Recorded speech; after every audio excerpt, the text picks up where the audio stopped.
Okay, this is what happens when you get pissed at your DTV box for the crappy signal it produces. I have this plugged in. It has a nice polarized cord on it, which that's probably the only thing I'm going to save off of it. Let's see if it'll work.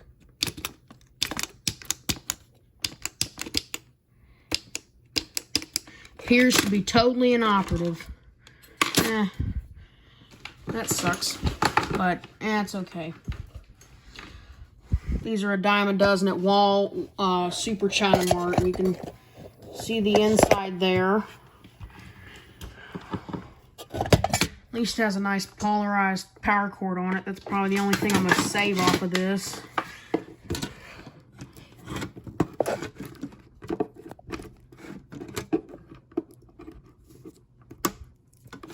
There we go. And you can see it's nice and insulated. This stupid phone would focus. So that'll go in the pile of cords. Let's rip this cheap piece of aluminum back and see what's under the hood. Obviously not much. One of like the shield that's soldered around this. I think that's a crystal right here. Let me get my pointer.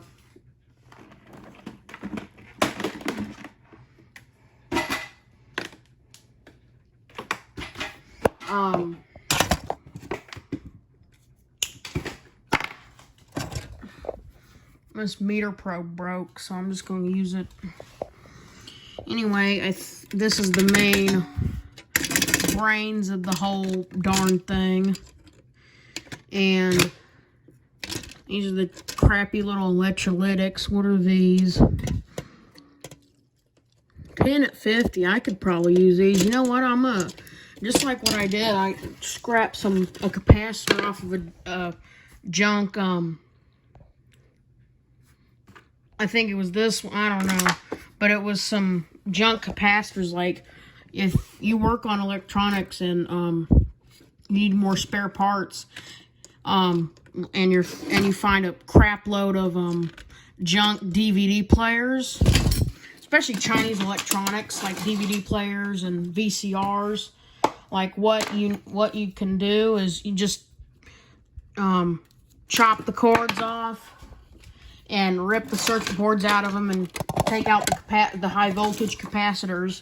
But this is the heat sink right here, and honestly this thing was not made to be fixed at all. See all these little tiny components down here, all these little chintzy little pieces of crap. All of these are little capacitors, and once these fail, that's the end of it. There's no replacing them, or it'd probably be next to impossible to replace one. There we go, I just broke one. I don't care. This thing has already been destined for the trash ever since I EOL'd it, which was this afternoon. But I just poked a hole in this cap. It might start spooging its guts out. This is where the power comes in. I guess you could call this a hot chassis set. It really is a hot chassis, but this is like all the high voltage parts. These little abysmal capacitors. This is some other chip. There's multiple chips in here. There's some of these little, yeah, like I said, there's a lot of these little microscopic little crappy surface mount capacitors that are just garbage. And here's the display, and has some decent, I guess, buttons on it. But yeah, you know, I may save the jacks on it. I don't know. But yeah, other than that, it's junk. It needs to go in the garbage. So there you go.